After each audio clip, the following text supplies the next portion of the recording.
Hello friends, welcome back to my video channel साइटॉक। इस test को स्टार्ट करने से पहले I like to tell you कि आपके जो पीजीटी के एडमिट कार्ड है वो डाउनलोड अपलोड हो चुके हैं वेबसाइट पर। आप सरकारी रिजल्ट की वेबसाइट पर जाइए, उसको डाउनलोड कर दीजिए। प्लस इस वीडियो के साथ नीचे मैं लिंक शेयर कर दूंगी, जहाँ पर जाकर आप आराम से अपने एडमिट कार्ड डाउनलोड कर सकते हैं। ठीक है, तो आपको पहला टेस्ट आपका अच्छा गया होगा, मॉक टेस्ट। आज हम लोग सेकंड टेस्ट डिस्कस करेंगे। तो पहला क्वेश्चन है, the word psychology comes from. जो शब्द साइकोलॉजी है, मनोविज्ञान, ये कहाँ से आया, इसकी उत्पत्ति किस शब्द से हुई? तो इसकी उत्पत्ति जो है ग्रीक शब्द से हुई। सेकंड क्वेश्चन है, psychology defined as the scientific study of. मनोविज्ञान को हम मनोविज्ञान को वैज्ञानिक अध्ययन के रूप में परिभाषित किया गया, पर किस चीज का वैज्ञानिक अध्ययन? ऑप्शन है हमारे पास, people and things, emotions and belief, perception and religious, mind and behaviour. So इसको बोला गया है मन और व्यवहार का विज्ञान। So psychology is defined as the scientific study of mind and behaviour. Question number third है, the scientific approach is more useful at answering questions about facts and values, ideas, emotions, value facts, emotion facts. मेरे पास चार option है। So option A is a correct option here. तो आपका answer क्या होगा? तो scientific approach is more useful. जो आपका वैज्ञानिक उपागम है वो सबसे ज्यादा यूजफुल है किस चीज में? एट आंसरिंग क्वेश्चंस को आंसर करने में, अबाउट फैक्ट्स, तथ्यों के बारे में, देन क्वेश्चंस अबाउट वैल्यूज, और उसके बाद वैल्यूज के बारे में। ठीक है, फोर्थ क्वेश्चन है, अकॉर्डिंग टू द टेक्स्ट। जो टेक्स्ट है उसके according the lower level of explanation corresponds to which process. व्याख्या का जो सबसे निचला स्तर है वो कौन सी प्रक्रिया को कोरिस्पॉन्ड करता है, सपोर्ट करता है? तो हमारे पास यहाँ पे चार ऑप्शन है, social, cultural, biological and interpersonal. सबका करेक्ट ऑप्शन है बायोलॉजिकल, जैविक प्रक्रिया। क्वेश्चन नंबर फिफ्थ है, a psychologist exploring the impact of a new drug on activity in the brain is working on the lower level of explanation. ठीक है, एक मनोवैज्ञानिक है जो नए ड्रग्स के जो प्रभाव है उनको एक्सप्लोर कर रहा है। किस एक्टिविटी के थ्रू? ब्रेन में जो एक्टिविटी हो रही है, जो इस लेवल ऑफ एक्सप्लेनेशन के ऊपर काम कर रही है, middle level of explanation, lower level of explanation. Question number 6 है आपका, a psychologist studying what makes people laugh in different countries around the world is working on the higher level of explanation. अब जो question number 5 था वो किस चीज के बारे में बात कर रहा था? वो मैं बता रहा था लोअर लेवल ऑफ एक्सप्लेनेशन के बारे में, और ये क्वेश्चन है ये आपके हायर लेवल को शो कर रहा है। ठीक है, कंट्रीज के बारे में जब बात हो रही है। क्वेश्चन नंबर 7 है, different people react differently to the same situation. अलग अलग लोग सेम सिचुएशन पर अलग अलग तरीके से रिएक्ट करते हैं। किसी चीज को लेकर आपको कम गुस्सा आएगा, किसी और दूसरे इंसान को ज्यादा गुस्सा आ जाएगा। And this is referred to as, अब ये जो प्रोसेस है ये क्या निर्धारित कर रही है? मल्टीपल डिटर्मिनेंट्स, नेटिविज्म, सिंपोसन इफेक्ट और द इंडिविजुअल डिफरेंस। अब ये जो अलग अलग लोगों की अलग अलग सिचुएशन पर रिएक्ट करने की जो विभिन्नता है, ये क्या रिएक्ट कर रही है, क्या रिफर कर रही है? मल्टीपल डिटर्मिनेंट्स नहीं, ये अलग अलग होते हैं। नेटिविज्म बिल्कुल भी नहीं, भोलापन नहीं हो सकता। द सिम्पसन इफेक्ट भी नहीं हो सकता। द इंडिविजुअल डिफरेंस, क्योंकि हर इंसान अलग अलग है, तो वैयक्तिक भिन्नता।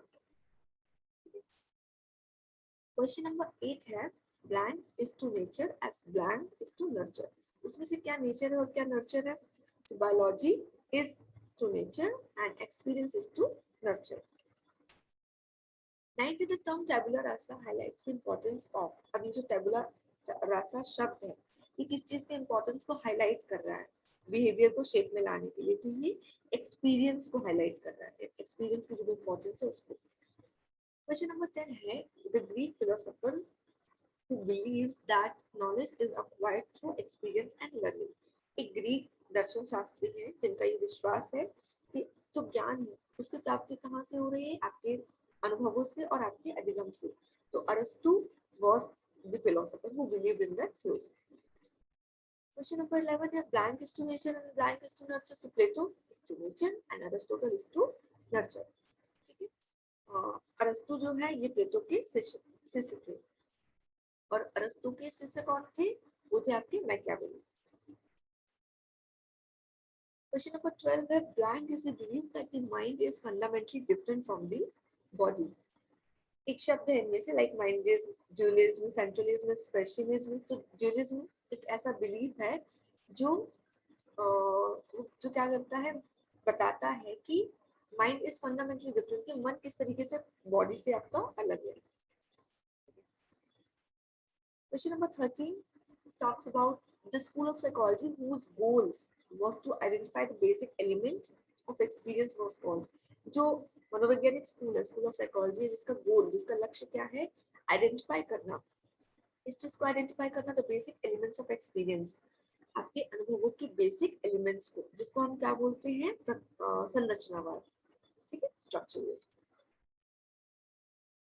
क्वेश्चन नंबर 14 है which of the following was most closely associated with the structuralist school of psychology। अब इन चार में से टिश्नर, जेम्स, डिस्कार्ड्स, वॉटसन, इन चार में से कौन है वो मनोवैज्ञानिक जो स्ट्रक्चरलिस्ट स्कूल ऑफ साइकोलॉजी से रिलेटेड है? तो टिश्नर है वो, ठीक है।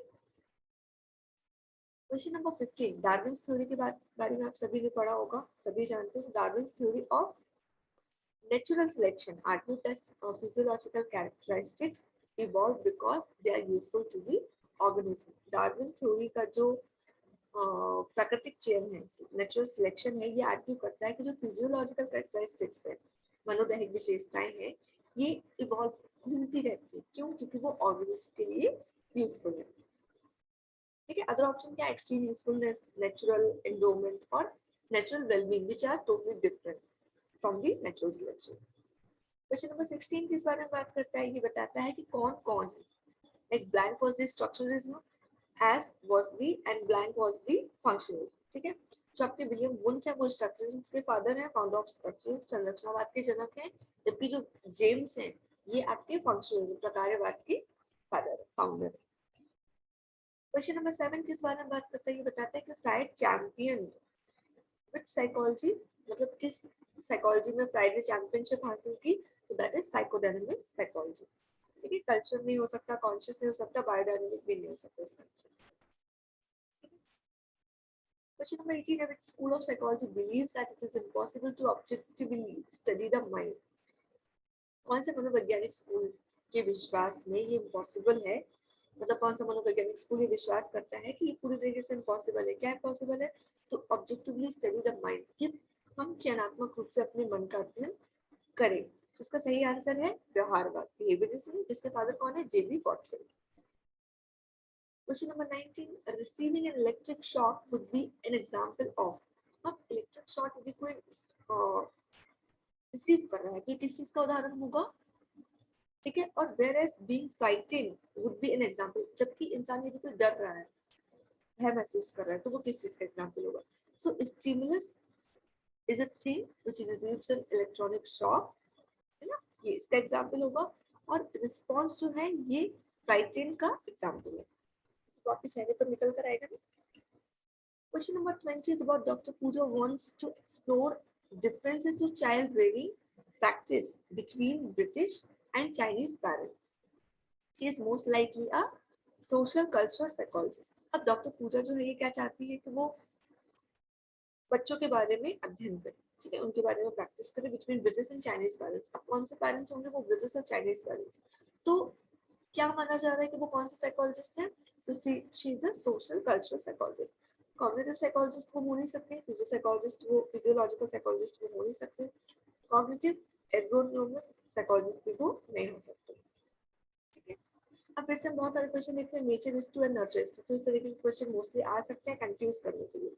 तो nature is to genes as nurture is to environment. Nature जो हमारी प्रकृति में है, नर्चर जो हमें मिल रहा है। तो जीन्स हमारी प्रकृति में होता है, एनवायरनमेंट हम ले रहे हैं, एक्वायर कर रहे हैं। Nature like इनेट, whereas nurture is like acquired। Question number 22 किस बारे में बात करता है? तो Freud emphasize the role of which kind of thing in shaping people's personality। और लोगों की पर्सनैलिटी को शेप करने में फ्रायड किस चीज को एम्फसाइज कर रहा है, किस चीज के रोल पर वो सबसे ज्यादा प्रभाव डाल रहा है? तो फ्री विल, नहीं, हार्मोन्स नहीं, ग्रुप इन्फ्लुएंस नहीं, किस चीज पर प्रभाव डाल रहा है? Option B, unconscious desire. ठीक है, अनकॉन्शियस डिजायर मतलब आपकी दबी हुई इच्छाएं जिनको बोल सकते हैं। क्वेश्चन नंबर 23 आपका evolutionary psychology has its root. अब ये जो आपकी इवोल्यूशनरी साइकोलॉजी है, इसकी रूट्स कहाँ पर निकल कर आ रही है? तो ये आपकी निकल कर आ रही है फंक्शनलिज्म। ठीक है, राइट आंसर इसका functionalism. Question number 24, most human behaviour.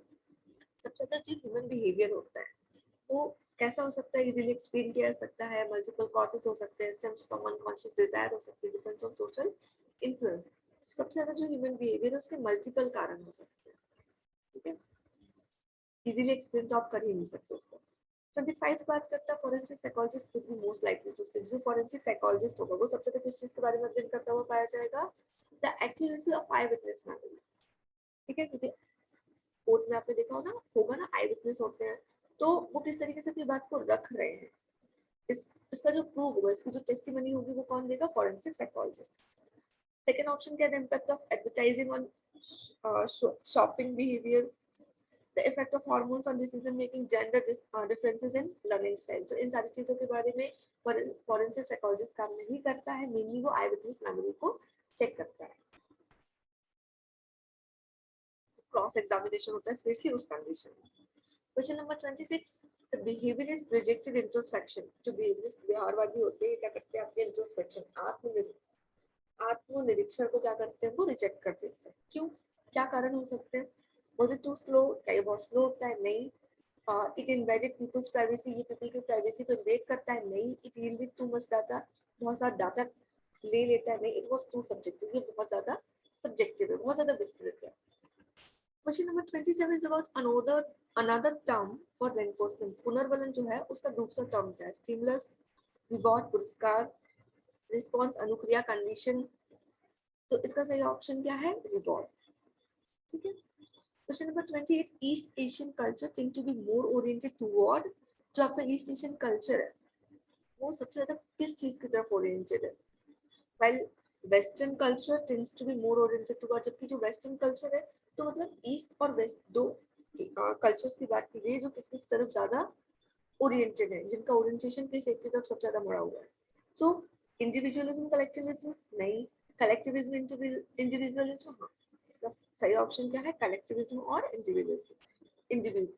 Individualism. ठीक है, जो आपका एशियन ईस्ट एशियन कल्चर है वो आपका कलेक्टिविज्म की तरफ सबसे ज्यादा ध्यान देता है, जबकि आपका वेस्ट जो कल्चर है वो इंडिविजुअल है, हर इंसान अलग अलग है, सबकी अलग अलग प्राइवेसी है, फ्रीडम एंड ऑल।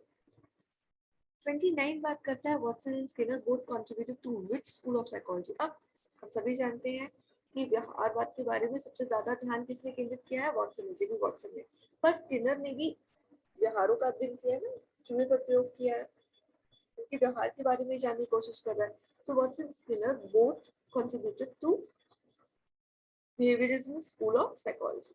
ठीक है, question number 30 is about which field of psychology would be most likely to study the influence of overcrowding on conformity. Question number 30 किस कौन सी स्कूल ऑफ साइकोलॉजी मतलब साइकोलॉजी कौन सी फील्ड है जो प्रभाव डालती है किस चीज पर? Over crowding on conformity. तो सोशल। ठीक है, सोशल में क्राउड होता है ना। Question number 31 is about the belief that complex behavior can be understood as the sum of several simpler ones is called. The belief that complex behaviors can be understood as the sum of several simpler ones is called.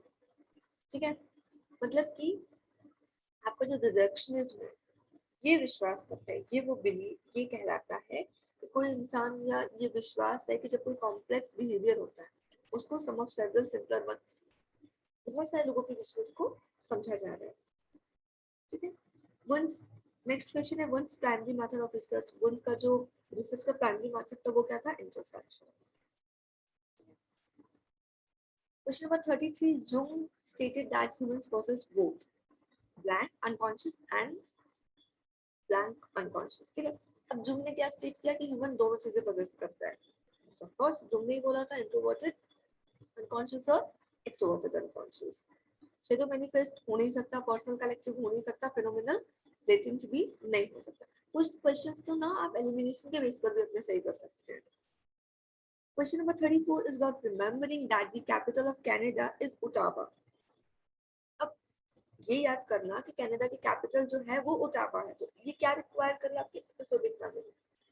नहीं, sensory memory नहीं, semantic processor. तो ये semantic memory को include करो, क्योंकि episodic में क्या होता है ना, बहुत विस्तृत चीजें होती है, डिटेल में आपने किसी चीज के बारे में जाना हो. सेंसरी क्या है? टच करके, छू, आपको सेंस ऑर्गन से जो चीजें पता चल रही है.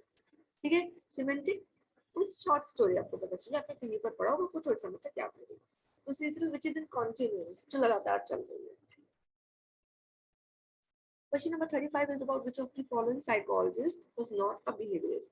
अब इसमें से कौन से ऐसे मनोवैज्ञानिक हैं जो व्यवहारवादी नहीं है? सो वॉटसन, थॉर्नडाइक और स्किनर, ये तीनों व्यवहारवादी नहीं है.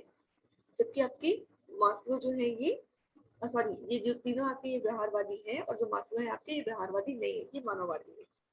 ठीक है. मास्लो नीड्स पढ़ी थी हमने, hierarchy. Question number 36 about positive reinforcement involves. अब आपका जो सकारात्मक पुनर्बलन है किस चीज को इन्वॉल्व करता है? Something to increase the response, whereas negative reinforcement involve. अब पॉजिटिव रिइंफोर्समेंट क्या इन्वॉल्व कर रहा है और नेगेटिव रिइंफोर्समेंट क्या इन्वॉल्व कर रहा है? सो पॉजिटिव रिइंफोर्समेंट आपका एडिशन इन्वॉल्व कर रहा है किसी चीज को बढ़ाने के लिए या रिस्पॉन्स करने के लिए, जबकि आपका नेगेटिव रिइंफोर्समेंट क्या कर रहा है? किसी चीज को हटा रहा है, रिमूव कर रहा है. Question number 37 is about two kind of learning studied by behaviorists. तो व्यवहारवादी की दो तरीके की लर्निंग यानी हम पर ज्यादा ध्यान केंद्रित करते हैं. चार ऑप्शन है हमारे पास. Classical conditioning and operant conditioning नहीं, manifest learning and latent learning नहीं, conscious learning and unconscious learning no, operant conditioning and instrumental conditioning. So right option is classical conditioning and operant conditioning. Question number 38 is about which of the following is not a theory of dreaming. इसमें से क्या dreaming की theory नहीं है? Expectation fulfilment है, activation synthesis भी है, threat stimulation भी है, elucidatory consciousness is not a theory of dreaming. Question number 39, the brain has four lobes. आपके मस्तिष्क की चार लोब होती हैं, occipital, frontal.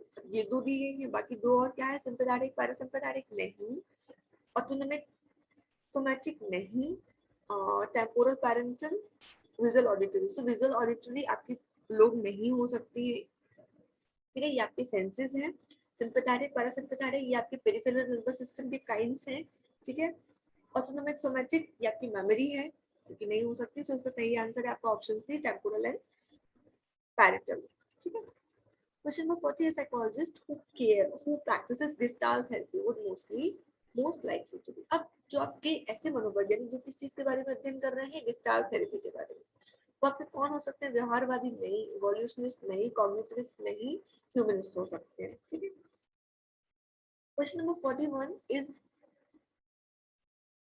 a psychologist primarily interested in mental process such as memory and perception would most likely be. ठीक है. अब आपके जो ऐसे मनोवैज्ञानिक है जो किस चीज में प्राइमरली इंटरेस्टेड है? मेंटल प्रोसेस में, मानसिक प्रक्रियाओं में, जैसे कि आपकी मेमोरी, परसेप्शन, वो क्या कहलाएंगे? आपके कॉग्निटिविस्ट. क्योंकि कॉग्निटिव साइकोलॉजी में पढ़ते हैं ना, memory, perception, forgetting and all.